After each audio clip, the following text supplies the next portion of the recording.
Ngày 8 tháng 12 vừa qua, cả thế giới âm nhạc lại một lần nữa lay chuyển bởi tin tức rapper huyền thoại Jay-Z, tên thật là Sean Corey Carter, đã cùng ông trùm nhạc rap Sean Diddy Combs phải đối mặt với vụ kiện dân sự bởi một phụ nữ ẩn danh, tạm gọi là Zendo. Theo đơn kiện nộp tại tòa án New York, Zendo cáo buộc rằng cô đã bị hai nghệ sĩ đình đám này chuốc thuốc và ép buộc quan hệ tại một bữa tiệc lễ trao giải MTV Video Music Awards vào năm 2000. Khi đó, cô mới chỉ ở độ tuổi thiếu niên.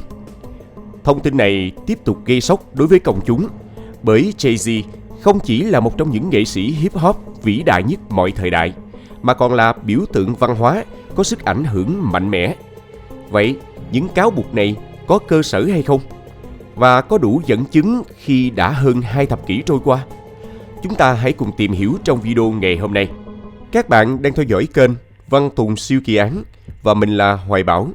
Nếu các bạn yêu thích phá án và những câu chuyện trinh thám hấp dẫn, hãy để lại một like và một subscribe để ủng hộ cho Văn Tùng Siêu Kỳ Án. Còn bây giờ, mời các bạn theo dõi vụ án hôm nay nhé. Jay-Z, người được biết đến như vị tỷ phú đầu tiên của làng nhạc hip-hop, với những đóng góp vĩ đại trong việc xây dựng đế chế âm nhạc Mỹ cùng với Diddy, đang đối mặt với một cú sốc lớn.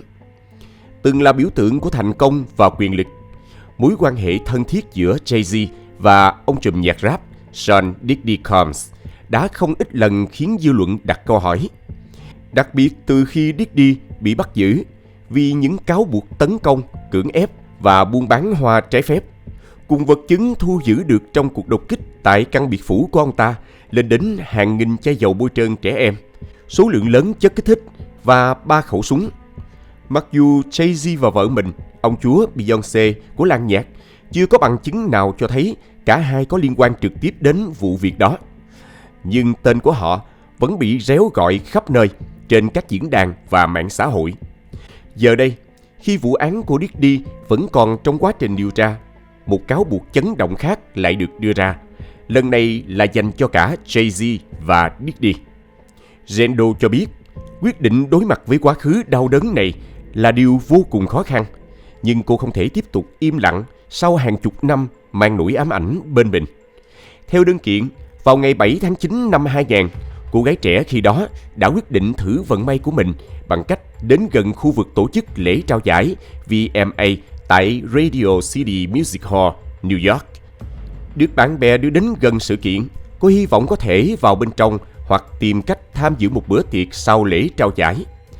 Chính vì vậy, cô đã tiếp cận các tài xế limousine chở các nghệ sĩ đang đậu ở bên ngoài và hỏi họ liệu có thể giúp cô tham gia bữa tiệc hay không. Một trong những tài xế limousine, người tự nhận là đã làm việc cho Diddy, đã đề nghị giúp đỡ. Ông ta nói với cô rằng nam rapper Diddy thích những cô gái trẻ và cô hoàn toàn phù hợp với hình mẫu của ông trùm ca nhạc này. Lúc đó, người tài xế cam đoan sẽ quay lại đón cô sau khi đưa Diddy đến bữa tiệc. Câu chuyện mà Zendo kể lại không chỉ gây chấn động mà còn vẽ nên một bức tranh đầy ám ảnh về quyền lực và sự lợi dụng trong ngành giải trí. Với hy vọng đổi đời, cô gái 13 tuổi đã đặt chân vào một ngôi biệt thự xa hoa, nơi cô không biết rằng những gì chờ đợi phía trước sẽ là một cơn ác mộng khó quên. Ngay khi bước vào căn biệt thự lộng lẫy đó, cô gái trẻ được yêu cầu ký tên vào một tài liệu. Sau này cô tin rằng đó là thỏa thuận giữ bí mật, NDA. Sau đó, cô tiếp tục được căn dặn không được phép tiết lộ bất cứ điều gì xảy ra trong bữa tiệc. Rồi cô được dắt đến khu vực bữa tiệc đang diễn ra. Tại đó, có rất nhiều người nổi tiếng trong làng giải trí đang trong trạng thái bất thường. Trong bữa tiệc, cô đã uống một loại nước khiến cô choáng váng và phải tìm một phòng trống để nghỉ ngơi. Khi đó, chủ nhân của bữa tiệc, Diddy, được cho là đã tiếp cận cô gái trẻ với ánh mắt điên cuồng, rồi bất ngờ ôm lấy cô và hỏi: "Em đã sẵn sàng để tiệc tùng chưa?" Nhưng thay vì một bữa tiệc thông thường, Zendo cáo buộc rằng điều tiếp theo cô phải trải qua là chuỗi sự kiện kinh hoàng. Nạn nhân mô tả ông trùm nhạc rap đã đẩy cô rất mạnh vào bức tường phía sau lưng, khiến cô ngã xuống sàn. Trước khi cô gái trẻ kịp định thần, ông ta đã ném cô lên giường và nam rapper Jay-Z bước tới, bắt đầu cởi bỏ quần áo của cô. Khi đó, nạn nhân ngày càng mất phương hướng do vừa bị chuốt thuốc. Zendo cáo buộc vị tỷ phú rapper đầu tiên trên thế giới đã giữ chặt cô và thực hiện những hành vi bất chính. Trong khi Diddy và một nữ nghệ sĩ nổi tiếng khác đứng nhìn. Khi Jay-Z đã thỏa mãn và lùi về phía bức tường, Diddy là người thứ hai tiếp nối những hành vi mất nhân tính này với cô gái trẻ trước sự chứng kiến của hai người còn lại. Zendo cho biết, Diddy đẩy cô xuống sàn và cố gắng ép cô dùng miệng để phục vụ ông ta. Trong khoảnh khắc tuyệt vọng, cô cố hết sức để phản kháng, vung tay tác động vào cổ ông ta, khiến ông lùi lại. Nhân cơ hội đó, cô nhặt quần áo và giày, dùng chiếc váy để che đi cơ thể và chạy khỏi căn phòng ác mộng đó. Cô hoảng loạn chạy quanh căn biệt thự, cố gắng tìm đường ra. Nhưng dù có nhiều người khách mời tại bữa tiệc, không ai để ý hay giúp đỡ cô gái trẻ. Cuối cùng, cô tìm thấy cửa chính và rời khỏi đó trong trạng thái sợ hãi tột độ. Cô mặc lại quần áo khi ra ngoài và lần theo tuyến đường mà tài xế limousine đã đưa cô đến trước đó. Vụ kiện dân sự này từng được đệ trình lần đầu hồi tháng 10, nhưng khi đó chỉ nêu tên Diddy là bị đơn, do luật sư Tony Buzbee ở Texas đại diện. Cho đến ngày 8 tháng 12, đơn kiện tiếp tục được đệ trình và bổ sung thêm Jay-Z làm bị đơn, cùng Diddy thực hiện những hành vi bệnh hoạn với cô gái trẻ đó. Tin tức này tạo nên vết nhơ lớn trong sự nghiệp của nam rapper hàng đầu Hollywood. Tuy nhiên, có thể nhận thấy rằng, ngay sau khi tin tức về cáo buộc được đăng tải trên mạng xã hội, công chúng dường như không quá bất ngờ. Bởi trước đó, trong các bữa tiệc trắng của Diddy đều có sự tham gia của cặp vợ chồng nhà ông chúa. Thế nhưng, điều đáng ngạc nhiên và gây tranh cãi nhất trong vụ việc không chỉ nằm ở cáo buộc nghiêm trọng nhắm vào Jay-Z, mà còn ở phản ứng bất ngờ từ phía gia đình của nam rapper. Tài khoản Instagram được xác minh của bà Tina Knowles, mẹ ruột Beyoncé và mẹ vợ của Jay-Z, đã gây bão dư luận khi bất ngờ nhấn thích một bài đăng của ABC7 Chicago, trong đó chia sẻ chi tiết về cáo buộc liên quan đến con rể. Hành động này nhanh chóng thổi bùng làn sóng tranh cãi, khiến nhiều người suy đoán rằng bà Tina đã khẳng định cáo buộc này là hoàn toàn có thật. Có những cư dân mạng cho rằng bà Tina Knowles vốn đã không ưa Jay-Z vì con rể từng ngoại tình, lừa dối con gái bà. Nhưng bên cạnh đó, cũng có nhiều nghi vấn được đặt ra. Liệu người dùng tài khoản nhấn thích bài viết trên có thực sự là bà Tina Knowles hay không? Tuy nhiên, chỉ vài giờ sau đó, bà Tina đã nhanh chóng đính chính bằng một bài đăng trên Instagram cá nhân. Trong bài đăng, bà khẳng định, tôi đã bị hack. Như các bạn đều biết, tôi không đùa về gia đình mình. Tôi đã không làm những điều như vậy. Bên cạnh lời giải thích này, bà Tina còn đính kèm dòng chú thích mang đầy ẩn ý. Làm ơn đừng đùa giỡn với tôi nữa. Không điều gì chống lại gia đình tôi có thể thành công.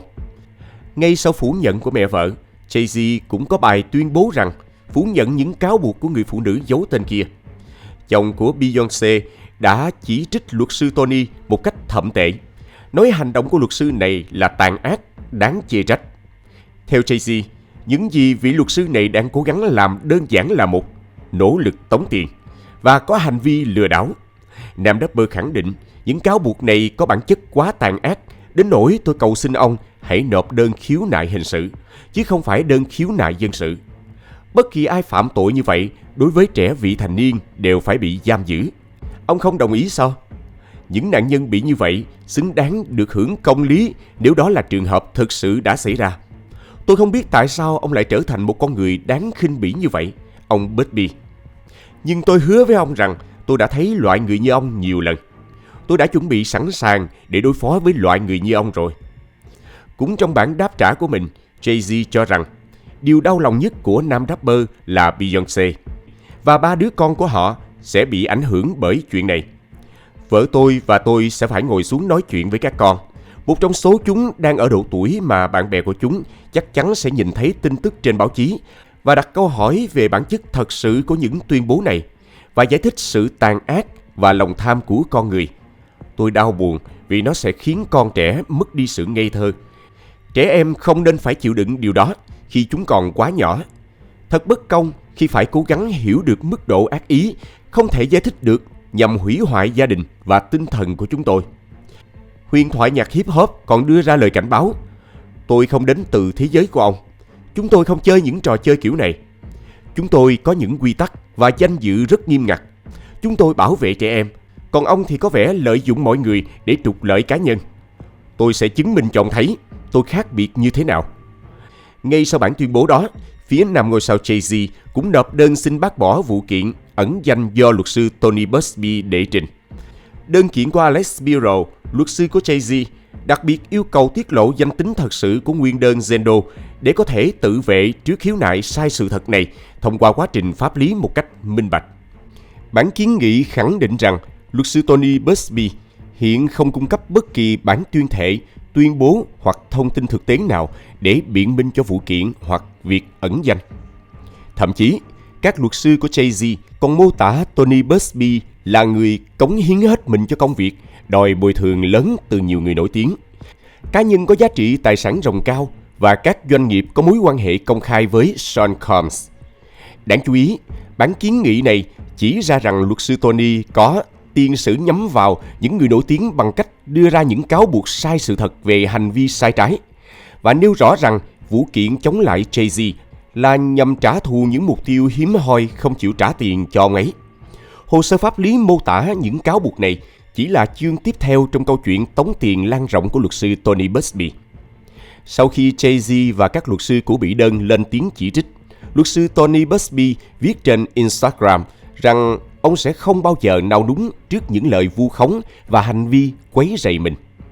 Kèm theo đó, luật sư Tony còn đăng ảnh ông thời còn ở thủy quân lục chiến và khẳng định sẽ không để ai đe dọa ông cũng như các khách hàng của ông.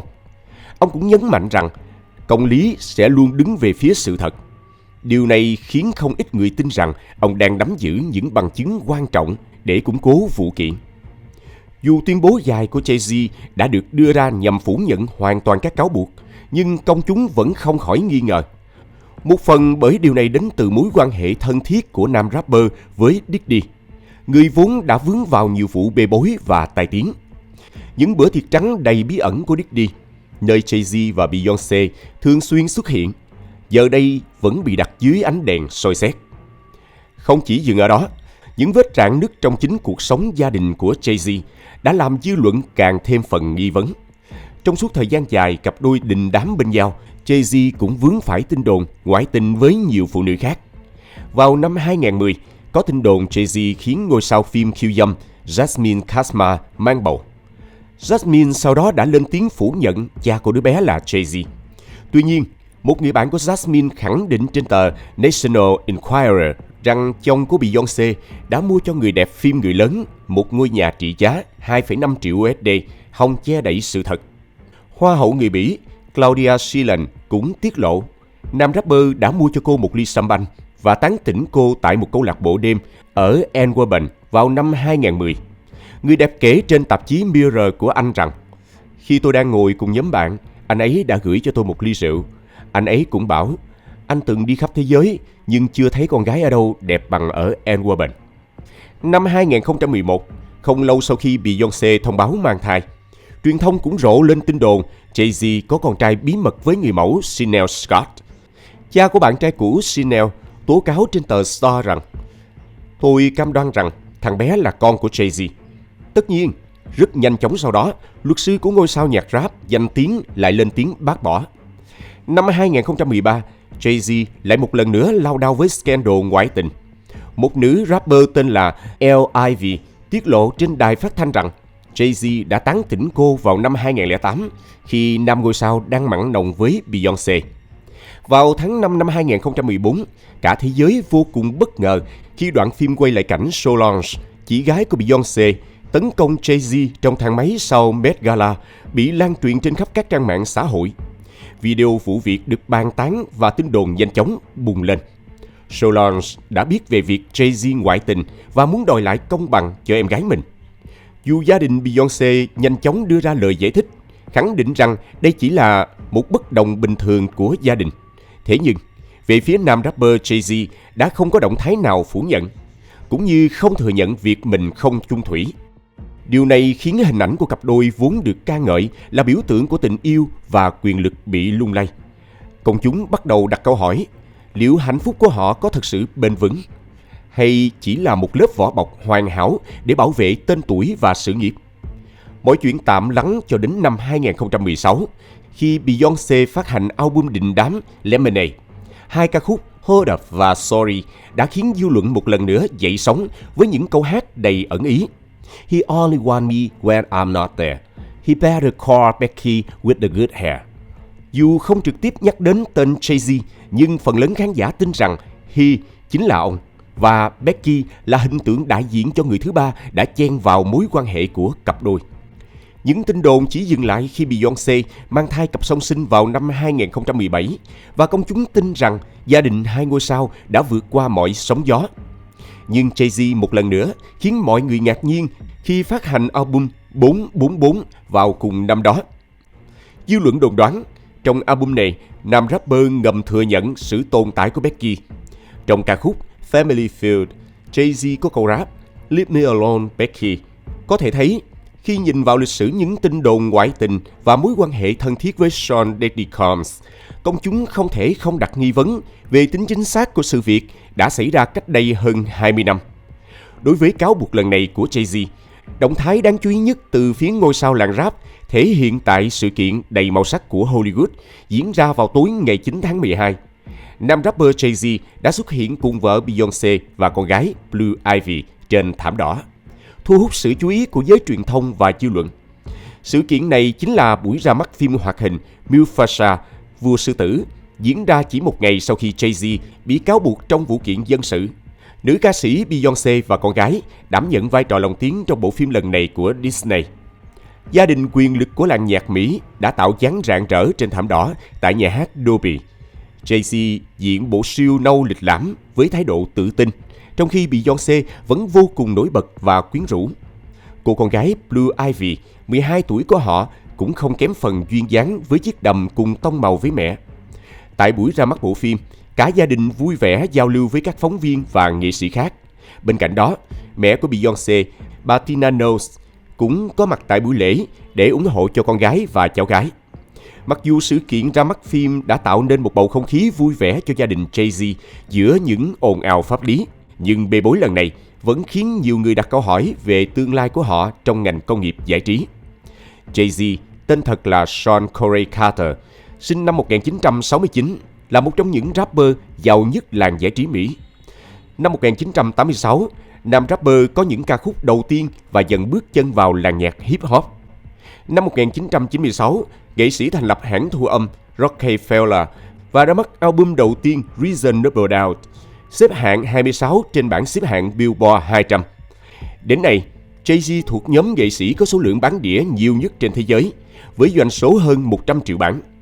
Năm 2012, tạp chí Rolling Stone chọn 5 ngôi sao vào danh sách 100 nghệ sĩ vĩ đại nhất. Năm 2008, Jay-Z kết hôn với Beyoncé.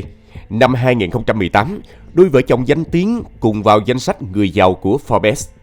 Ngoài âm nhạc, nam nghệ sĩ cũng là một doanh nhân thành công khi sở hữu 2 công ty rượu, một công ty giải trí, một công ty phát nhạc trực tuyến. Nam rapper cũng từng sáng lập hãng thời trang Rocawear và bán cho công ty Iconics với giá 204 triệu USD vào năm 2007. Jay-Z cũng đầu tư thành công với khoản cổ phần trị giá khoảng 70 triệu USD trong công ty dịch vụ xe công nghệ Uber. Theo Forbes, tài sản của nam ngôi sao trị giá 2,5 tỷ USD. Liệu nam rapper huyền thoại của âm nhạc Mỹ với những thành công đã gây dựng và tầm ảnh hưởng lớn trong showbiz suốt vài thập kỷ qua có thực sự vô tội? Hay lời phủ nhận của ông chỉ là một bước đi chiến lược để bảo vệ hình ảnh cá nhân và sự nghiệp? Hiện nay, luật sư Tony Buss không chỉ đại diện cho người tố cáo mà còn là tiếng nói của nhiều nạn nhân khác, những người đang tìm kiếm công lý trong bóng tối của sự sợ hãi và áp bức. Trên thực tế, vụ kiện này không chỉ dừng lại ở 2 cái tên nổi tiếng là Diddy và Jay-Z. Nó mở ra một cánh cửa cho công chúng nhìn vào những mặt tối của làng giải trí, nơi mà quyền lực và danh vọng có thể che giấu những hành vi đáng lên án. Công chúng vẫn chờ đợi xem vụ bê bối này có thể làm sáng tỏ sự thật và tạo ra sự thay đổi lớn trong cách xã hội đối xử với những người yếu thế. Sự thật liệu có chiến thắng trong vụ kiện đầy tranh cãi này không? Và điều gì sẽ xảy ra với sự nghiệp của Jay-Z nếu mọi thứ chống lại ông? Còn bạn, Quan điểm của bạn về vụ việc này là gì? Hãy để lại ý kiến ở phần bình luận bên dưới để cùng thảo luận nhé. Và trước khi rời đi, đừng quên để lại một like, một subscribe và bật chuông thông báo để tiếp tục theo dõi những vụ án hấp dẫn trên Văn Tùng Siêu Kỳ Án. Còn bây giờ, xin chào và hẹn gặp lại các bạn trong các video tiếp theo.